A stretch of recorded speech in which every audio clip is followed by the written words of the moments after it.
여러분 안녕하세요. 2월 19일 여의도 펀드매니저TV 금주 시장 전망 및 투자 전략 시작하도록 하겠습니다. 여러분 주말 오후 잘 지내고 계십니까? 날이 어제 아주 날이 좋았는데 오늘은 살짝 비가 올 것 같은 약간 흐린 그런 날입니다.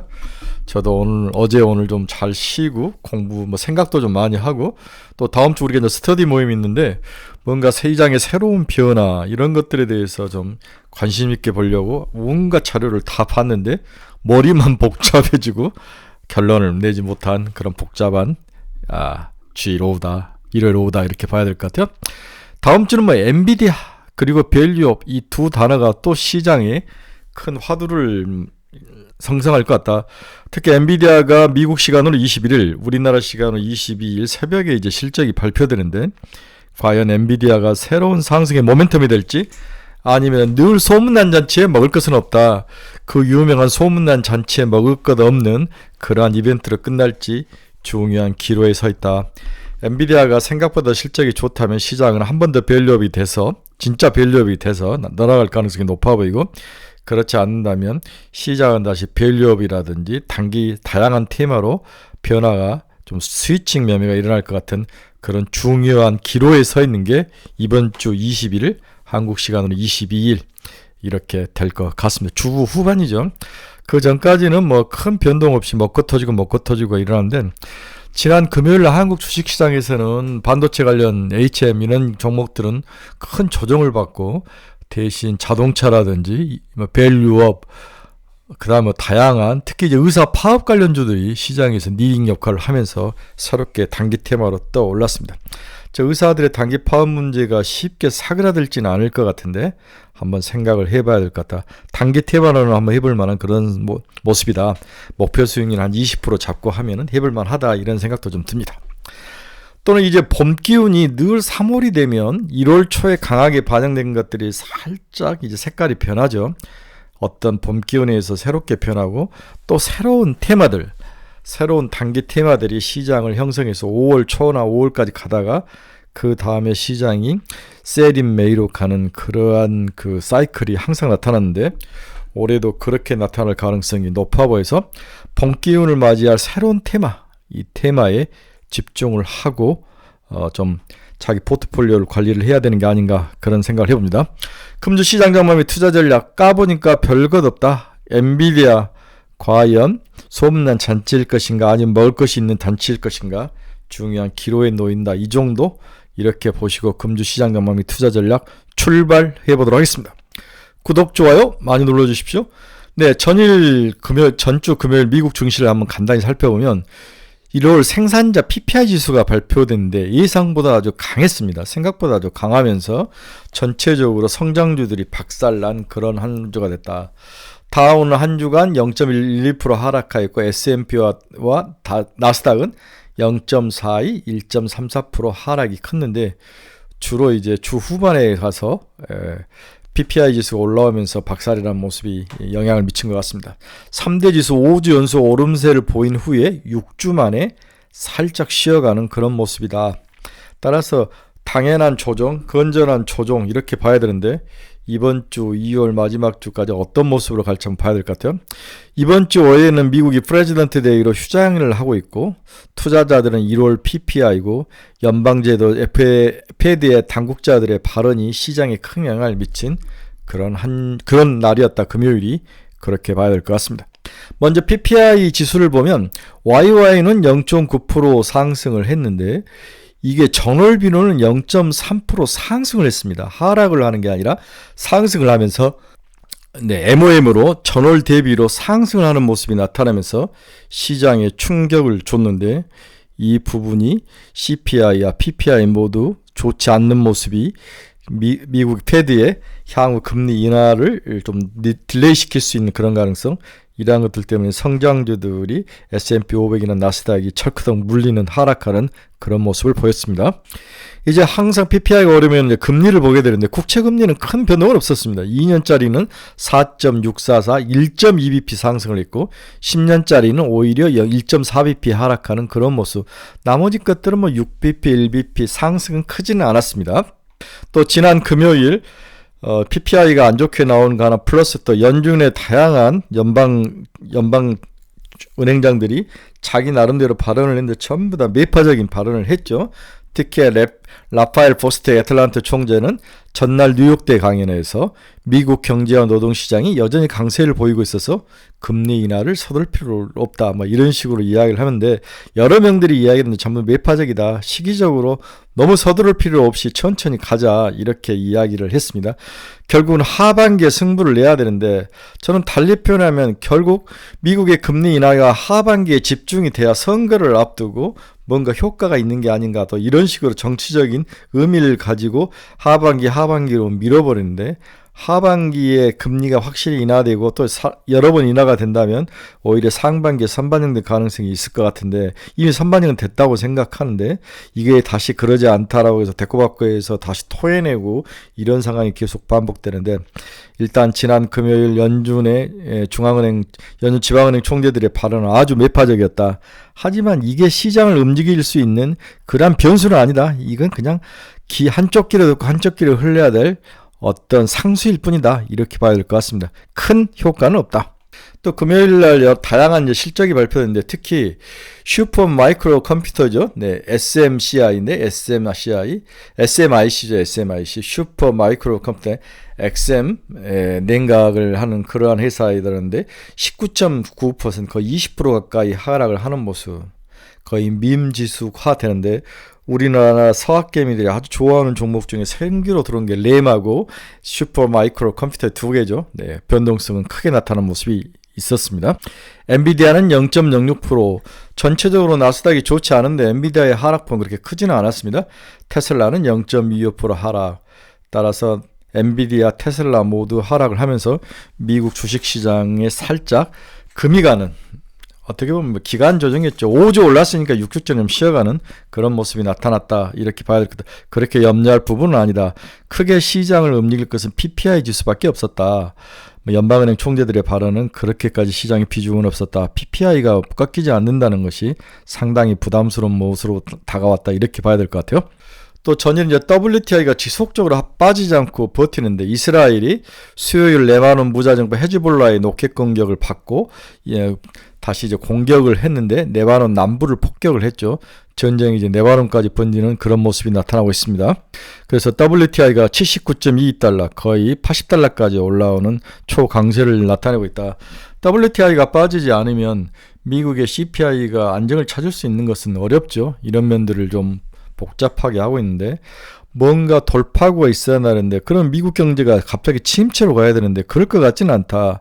따라서 미국의 금리 인하, 그 다음에 경기 침체, 고용, 이 세 가지는 이제는 변수에서 상수화된다. 상수화된다는 것은 시장에서 감동과 가뭄과 영향력이 떨어진다고 봐야 될 것 같아요.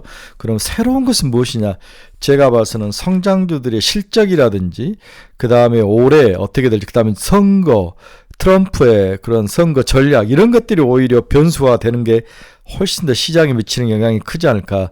즉 경제의 팩터들은 이미 상수화되면서 영향이 떨어지고 있다. 여기에 너무 몰입해서 볼 필요는 없다고 봐야 될 것 같아요. 글로벌 시장 밸류에이션 한번 봅시다. 미국은 20.6배, S&P 500이죠.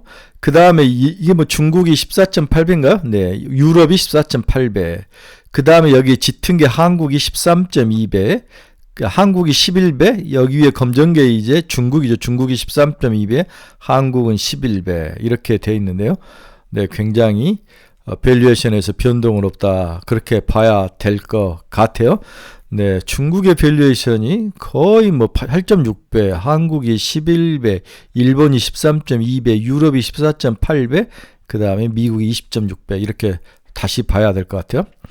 네, 밸류에이션은 거의 미국은 22배가 맥스다, 한국은 12배가 맥스다, 일본이 13.2배까지 오고 중국은 8.6배로 확실히 낮아지는 그런 밸류에이션의 매력은 있습니다. 하지만 이 세상이 변화가 되면서 가장 크게 지금 우리에게 예측과 밸류에이션과 이렇게 분석이 안 맞는 게 밸류에이션 측정이죠. 기업이 밸류에이션에 따라서 저밸류에이션 이익이 많이 나고 저평가되어 있는 종목들이 올라오지 않는 건 이것은 새로운 변화와 트렌드, 코로나가 가져오는 이후에 나타난 모습인데 그만큼 사람들의 기여도와 그리고 세상을 변화를 움직이는 그 핵심 키포인트 그리고 SNS를 통해서 모든 사람들이 똑같은 정보를 함께 만났을 때 어떤 모습으로 보냐 집단 어떤 생각들이 과거와 다른 모습으로 변하고 있다. 따라서 너무 밸류 인베스트의 저퍼주에 너무 몰입하는 것은 바보 같은 짓이다. 저는 그러면서 저 PBR도 그렇게 매력적이지는 않다고 보는 거죠. 지금은 아무 효용도 없는 부동산 가치, 회사의 가치보다는 얼마나 많은 창의적 아이디어와 얼마나 많은 사람들이 세상을 변화시키는 그 무엇을 만들 수 있느냐 없느냐 이게 더 중요한 거지 회사가 무엇을 가지고 있느냐는 중요치 않는 것 같아요. 그것은 1980년대, 90년대, 2000년대나 있을 때 적용되는 밸류다, 가치다 이렇게 봐야 될 것 같습니다. 요즘은 또 PBR을 봐서 저는 주로 펌만 봤는데 ROE 대비 PBR을 보면 한국이 굉장히 낮은 면에 있죠. 홍콩 낮고 한국 낮고 일본 뭐 이렇게 돼 있고 전 세계가 이 정도인데 확실히 한국이 PBR이 낮는 모습은 있다. 이 부분은 어느 정도까지 올라올 수는 있지만 그렇게까지 세상을 변화시킬 만큼 끌고 올라올 것 같지는 않다. 이미 1차 성반영이 된 이후에 이제 2월 말경에 정부가 밸류 프로그램을 발표할 건데 내용이 어떤 모습을 담을 것이냐. 정말 강제적인 이걸 해라 그렇지 않으면 죽는다 이런 강제적인 요인이 없다면 또 물에 물 탄 듯 술에 술 탄 듯 빠질 확률이 높아 보이는데 선거를 앞두고 정부가 어떤 정책을 쓸지 한번 봐야 될 것 같아요. 저는 아직도 이런 배당이라는 이런 데보다는 국가가 R&D 투자를 늘리는 쪽에서 인센티브와 그리고 정책을 몰고 가서 기업들이 현금을 배당 같은 데 쓰지 말고 그 배당 줘서 뭐합니까? 주가에서 더 많이 오르면 되잖아요. 그래서 R&D, 기술 투자, M&A 이런 쪽으로 몰고 가는 전략이 오히려 훨씬 효율적이다. 저는 이런 면에서 정부의 밸류 프로그램에 대해서는 아주 허당이다라고 보는 거죠. 허무하다. 수급체 한번 봅시다. 코스피는 외국인은 거의 2조 가까이 샀네요. 2조 가까이 샀습니다. 그 다음에 코스닥에서는 외국인은 2천억을 팔고 개인이 2천억을 사고 결국은 외국인은 코스피에서 밸류업 관련된 기업들 전에는 삼성전자, SK 하이닉스를 많이 샀는데 지금은 뭐 포스코, 현대차, 기아차 이런 밸류업 관련된 종목들을 기대감으로 사고 있다. 약간 돈이 들어와도 색깔이 좀 변해 있는 것 같아요. 자, 이번 주에 가장 큰 특징을 표현하면 한 손에는 밸류업, 또 다른 한 손에는 AI. 여기에 대해서 시속 게임으로 균형을 얼마나 잘 이룰 것이냐. 어떨 때는 밸류업이 올라가면 AI가 빠지고 AI가 올라가면 밸류업이 빠지는 또 어떤 날은 밸류업도 오르고 AI도 오르는 그런 날도 있어요. 여러 가지 시소의 모양이 다양하게 변하는데 일단 이번 주에는 한 손에는 AI, 한 손에는 밸류업. 양손에 떡을 두고 누가 더 매력적일 거냐를 재는 그러한 모습. 이것의 중심추는 엔비디아다. 엔비디아가 중심의 축에 있다라고 봐야 될 것 같습니다. 자, 첫 번째 주제는 2차 전지는 지속 상승할 것인가. 성장주 순환매매와 2차 전지 저가 매수로 이루어진 지난주 주식시장은 가치주의주 상승세가 멈추고 성장주로 순환매가 나타나는 그런 장세를 연출을 했죠. 2차 전지 밸류체인은 연초의 업황 둔화 후에 약세를 보였으나 지난주에 기술적 반등이 나타나는 모습이 있었습니다. 원인은 세 가지죠. 첫째, 리튬 가격 안정화에 대한 수익성 개선 기대. 이게 이제 가장 크죠. 리튬 가격이 빠진 후에 옆으로 기는 모습, 그리고 살짝 올라가는 모습이 나타나고 있습니다. 둘째는 양극재 수출 지표가 개선이 되었다. 2월 1일부터 2월 10일까지 수출 모습이 나타나는데 대구라든지 이런 LNF, 포항 이런 쪽에서 양극재 수출이 늘어났다. 세 번째는 시장 금리 하락에 따른 성장주들이 상승하는 모습이 어떤 섹터적인 면에서 나타났다. 이렇게 세 가지 원인을 들 수가 있었죠. 또한 2차 전지가 너무 바닥에 쩔어 있는 것도 영향을 미쳤다. 이렇게 볼 수 있습니다. 2차 전지 종목 추가 상승 여부는 리튬 가격과 수출입 지표에 달려 있습니다. 펀더멘털 개선이 두드러지 않을 경우 단기 반등 이후 상승세 지속은 어려울 것으로 보고 있는데 지금 많은 애널리스트들이 2분기까지 2차 전지 양극재 관련 기업들의 실적은 좋지 않을 것이다. 그렇다면 여기는 뒤집어서 과연 선반영이 2분기까지 안 좋은 실적이 선반영이 됐느냐 안 됐느냐를 따져봐야 되는데 저는 충분히 선반영이 된 측면이 있다. 이제 악재에 반응하기보다는 호재에 민감하게 반응하는 그러한 시장. 이렇게 봐야 될 것 같아요. 하지만 박스권이다. 2차 전지는 무조건 박스권이다. 그래서 박스권을 어떻게 그릴 것이냐는 여러분의 실력이 달려있는 거죠. 여러분 나름대로의 박스권을 그리고 2차 전지를 매매하신 분은 여러분들의 박스권 속에서 매매를 하는 게 가장 좋은 투자 전략이다. 이렇게 말씀드리고 싶습니다. 최근에 이렇게 탄산 리튬 가격이 더 이상 빠지지 않고 멈춰있고 재고 조정이 돼가는 부분, 이러한 부분은 이제 2차 전지를 꿈틀꿈틀하게 하는 기술적 반등을 가져오게 하는 모멘텀은 될 수 있지만 시장을 끌고 올라갈 만한 그러한 요인은 아닌 것 같다. 박스권이죠. 두 번째는 반도체는 어떻게 봐야 되느냐. AI 반도체의 성장은 계속된다. 이건 뭐 더 이상 말할 필요 없죠. 샘 올트만이 5조에서 7조 달러, 6,600조에서 9,300조를 쏟아붓겠다. 이렇게 이야기를 한 거죠. 따라서 만약 오픈 AI가 AI 반도체 자체 생산 시설을 구축한다면 향후 AI GPU 형태보다는 주문형 반도체 ASIC이라는데 ASIC 형태의 AI 칩 생산이 이루어질 것이다. 이렇게 보는 거죠. 결국 이렇게 끌려가다는 엔비디아에게 목줄 잡혀가는 게 너무 싫은 거죠. 지금 뭐 반도체를 달라 그러면 생성기를 달라면 1년 있다 나올 정도의 답답함을 버리고 스스로 해결을 하겠다는 건데 결국 ASIC 주문형 반도체에 대해서 여러 가지 모습으로 시장에 투자가 될 것이다. 주문형 반도체에는 여러분이 아시다시피 D램과 그 다음에 뭐 비메모리가 서로 섞여서 만드는 반도체이기 때문에 D램 쪽에서의 HBM 다음에 또 새로운 어떤 형태의 성장성은 충분히 가지고 있다. 이렇게 보는 게 맞을 것 같아요. 따라서 지금은 끝이 아니다. 일시 조정이다라고 봐야 될 것 같습니다. 자, 지금 반도체 시장에서는 새로운 성장판이 열리는데 그 새로운 성장판이 뭐냐? 첫째는 저전력. AI가 즉 클라우드 서비스를 하는 이러한 AI가 서비스를 하는 이러한 클라우드 형태의 이게 서버의 가장 큰 문제가 전력 요금이 너무 많이 나타나는 거죠. 모든 비용의 30%가 전력 요금이 나타나기 때문에 이 저전력을 설계할 수 있는 기술, 다음 이것을 만들 수 있는 파운드리 기술, 이것을 디자인해주는 팹립스 업체, 이 세 가지가 새로운 성장판으로 보이고 있다.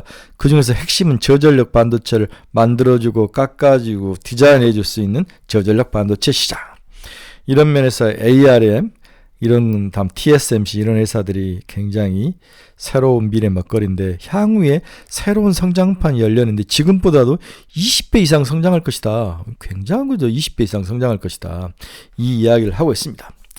최근 샘 올트만이 삼성전자, SK하이닉스, TSMC, 삼성파운드리, 인텔, ARM, 대주주인 소프트뱅크를 만나고 갔죠. 그래서 오픈 AI가 반도체 공장을 설립을 본격적으로 추진한다면 AI에 최적화된 전력 D램, LPCAMM, Low Power Compressed Attached Memory Module, LPCAMM, 이 반도체 D램의 HBM과 좀 다르지만 HBM 스타일의 새로운 어떤 형태의 주문형 리식 반도체가 나올 것이다. 그래서 삼성전자와 SK하이닉스에 대한 그러한 향후 성장 가능성 충분히 예상해 볼 수 있을 것 같아요. 따라서 AI 반도체 시장 규모가 2024년 70억 달러밖에 안 되는데 23년에는 30년에 몇 억 달러, 1,400억 달러, 20배의 시장이 넓혀질 것이다. 따라서 이렇게 된다면 무조건 거우죠. 네, 지금 팔면 안 됩니다. 이제 거의 발목까지 올라왔다고 봐야 될 것 같아요. 이제 21일 날 엔비디아 실적 발표가 되는 이건 양날의 칼로 봐야 된다. 미국 시간으로 2월 21일 엔비디아 1분기 실적 발표가 있다. 추가 상승의 촉매가 될지 아니면 이익 실현의 기회가 될지 매우 궁금하다. 일단 시장은 긍정적 스탠스를 유지하면서 관련주들이 올랐죠.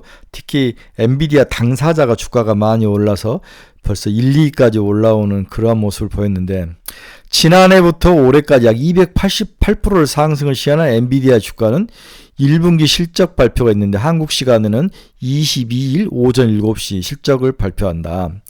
1분기 엔비디아의 매출과 영업이익 컨센서스는 202억 달러와 130억 달러다. 이것을 넘느냐 안 넘느냐 그리고 향후 2분기에 줄 가이던스는 어떻게 될 거냐 이렇게 중요한 수치죠. 매출은 202억 달러를 넘느냐 그 다음에 영업이익은 130억 달러를 넘을 수 있느냐. 그러나 지난 금요일 미국 시장이나 한국 시장에서 약간의 이익 실현 출현 물량이 쏟아지는 모습이 나타나는데 너무 긍정적인 시각으로 보는 것은 다소 리스키하다. 항상 소문난 장치에 먹을 것이 없기 때문에 주의할 필요는 있다. 다음은 반도체 시장에서 한국과 미국만 봤는데 일본의 반도체 시장도 기지개를 켜고 이미 1차 상승을 무섭게 했습니다. 올해 들어와서도 많이 상승했는데 하지만 추가 상승할 가능성이 높기 때문에 일본 반도체 기업들도 한번 봐야 되는 게 아니냐. 2024년 주요국 중 가장 좋은 성과를 보이는 거 일본 증시의 업종별 상승 중에서도 반도체 업체라는 거죠. 1위가 26%, YTD로 1월 1일부터 2월 지금까지 약 26%가 섹터가 올랐다는데 굉장한 거죠. 이와 같은 일본의 반도체 업종의 가파른 상승 배경은 첫 번째, 작년부터 이어진 AI와 HBM 특수, 이게 이제 가장 크죠. 두 번째는 일본 정부의 반도체 부활 의지, 이 두 가지가 섞여서 일본의 반도체 섹터가 치고 올라오는 모습이 가장 큰 특징 중에 하나였습니다. 연초 실적 시즌에서 확인된 것은 AI와 미세공정 관련된 기업들의 수혜가 다시 이어지고 있다는 거죠. 여전히 AI는 글로벌 증시를 주도하고 있으며 부진했던 미세공정 회복 조짐 또한 확인되고 있다. 미세공정, 뭔가를 정교하게 만들고 아주 이것을 잘 만드는 글로벌 1위 기업들이 주로 일본에 많이 소재, 부품, 기계, 장비, 반도체 업황 전반의 회복이 지연되고 있는 것은 아쉬운 부분이나 회복 시기가 지연됐을 뿐 업황이 바닥을 치고 있다는 컨센서스는 지속적으로 시장에서 유지 중이다. 현재 일본 반도체 관련 기업들의 밸류에이션 부담도 다소 존재하는 것은 사실이다. 하지만 각국의 반도체 산업 육성을 위한 투자와 반도체 업황 전반의 회복이 기대되는 2024년 하반기를 고려한다면 여전히 2024년 일본 증시를 주도할 업황은 반도체이다. 이러한 기업들에 대해서 우리가 좀 투자도 해볼 필요가 있는 거죠. 그래서 삼성증권 애널리스트가 6종목을 도쿄 일렉트론, 어드밴스드, 디스코, 시네츠, 도쿄 오카공업, 이비덴 이렇게 6개 기업을 한번 추천을 했습니다. 어떤 기업인지 한번 보시고 특히 얘들의 P가 37, 52, 43, 19배, 22배, 23배인데 우리나라와의 관련 기업들하고 한번 비교를 해보시죠. 이게 높을 것이냐 아니면 실적이 지속적으로 올라간다면 폰은 당연히 내려오겠죠. 네. 그래서 도쿄 일렉트론부터 한번 봅시다. 글로벌 4대 반도체 장비 업체 중 하나이다. 반도체 장비 매출액이 전 세계 3위이다. 1위는 어플라이드 머티리얼스 ENASML, 3위가 도쿄 일렉트론, 4위가 램리서치다. 전공정부터 후공정까지 다양한 반도체 장비 포트폴리오를 보유하고 있다. 웨이퍼를 깎는 식각 장비, 증착 장비 이 두 가지 장비에서 중요한 장비를 제공하는 세계적 기업이다. 두 번째는 어드밴테스트. 네, 어드밴테스트 잘 알죠. 테스트, 자동화 독점 기업이다. 뭔가를 만들어진 것을 테스트하는 데는 어드밴테스트다. 미국의 테라다임과 글로벌 후공정 테스트 장비 시장을 양분하고 있다. 글로벌 후공정 테스트 장비를 양분하고 있는 게 어드밴테스트다. 디스코. 디스코는 이름이 우리 디스코하고 좀 비슷한데 이 디스코는 여러분 이제 HBM에서 구멍 뚫고 깔고 자르고 이게 이제 세계적인 기업이 전부 다 HBM 관련된 거 TSMC가 디스코를 사용한다는 거죠. 디스코와 한미반도체가 굉장히 라이벌이다. 깎고 자르고 다듬는 기술의 최고이다. 다이서 시장에서 약 7에서 80%, 70에서 80%를 점유하고 있고 웨이퍼 그라인더 시장에서 60에서 70%의 압도적인 점유율. 먼저 우리가 이제 HBM에서 이렇게 8단을 써야 되는데 이 쌓았는데 먼저 갈아야 되죠. 간 다음에 구멍을 뚫고 붙이고 이 안에 MR 머프로 틈새를 메우고 뚫고 깎고 그 다음에 이 웨이퍼 하나하나의 뒷면을 깎아서 아주 평평하게 해주는 거, 얇게 해주는 거. 이걸 모두 일본의 디스코가 하죠. 한국은 한미반도체. 시네츠화학. 시네츠화학은 여러분 실리콘 웨이퍼 시장의 세계 1위 기업입니다. 실리콘 웨이퍼 전 세계 1위 기업. 이외에도 포토레지스트, 포토 마스크, 블랭크 마스크 생산에도 시네츠화학이 세계적인 기업이다. 폴리 염화비율 PVC 전 세계 점유율 1위. 보험용인 PVC부터 고부가치 제도인 반도체 웨이퍼까지 다양한 포트폴리오를 가진 종합화학 기업이다. 이비덴. 이비덴 여러분 글로벌 서버용 기판. 지금 HBM에 들어가는 서버용은 전부 다 이비덴이 한다고 이야기를 했죠. 우리는 삼성에서는 삼성전기가 이것을 과연 대체할 수 있느냐 없느냐, 대덕전자나 이쪽 아직도 대체를 못하고 있는 것 같아요. 이비덴. 일본 소재 업체로 반도체용 기판 및 차량용 소재 반도체 기판을 생산하는 업체이다. 서버와 HBC의 아주 큰 데이터 센터 관련된 기업에서 활용되는 FCBGA 기판을 생산하는 기업 이비덴. 이비덴이죠. 다음 도쿄 오카고모 포토레지스터를 생산하는 기업이 도쿄 오카다. EUV가 상당히 사용이 많이 되면서 도쿄 오카공업도 올라가고 있다.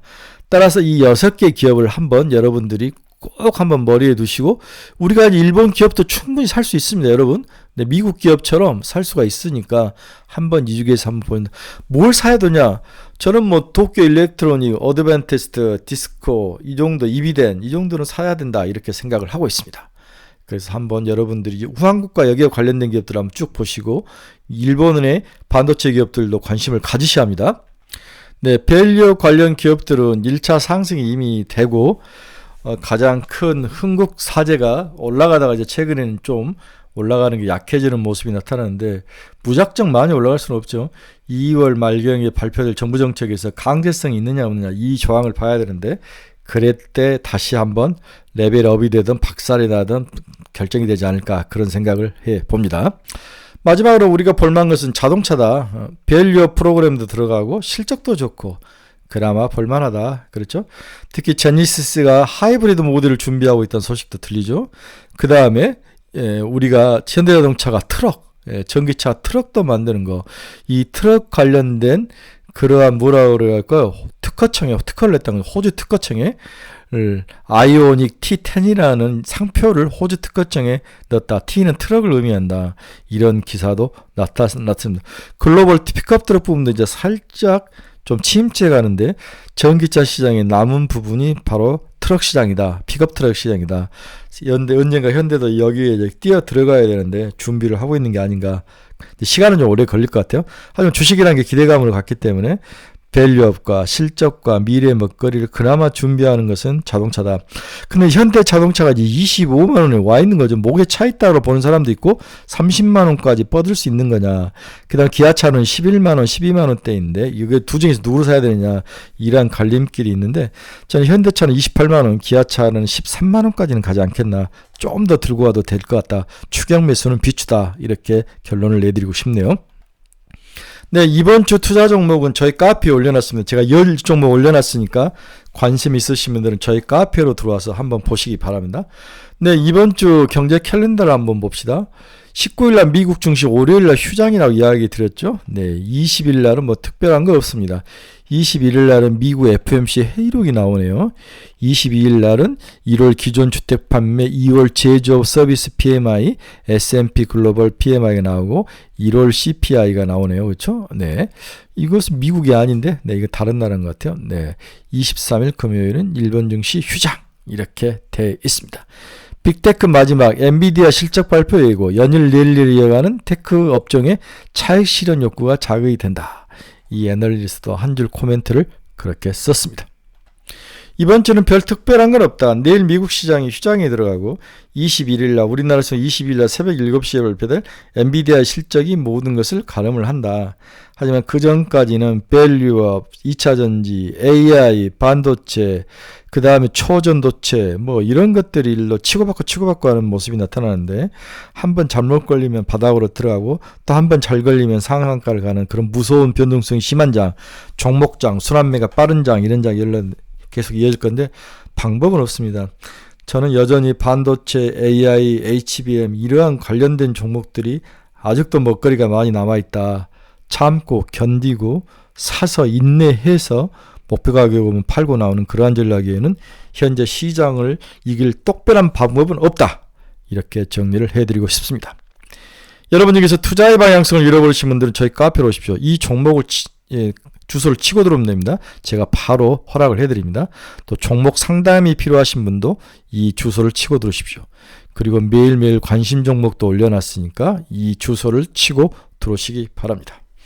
네, 봄입니다. 네, 일요일 저녁 여러분들 제가 좀 중언부언했던 것들 잘 정리해 보시고 즐겁고 행복한 일요일 저녁 되시고 힘차게 월요일을 출발하는 모습이 있었으면 좋겠습니다. 여러분 감사합니다. 화요일 아침에 뵙도록 하겠습니다.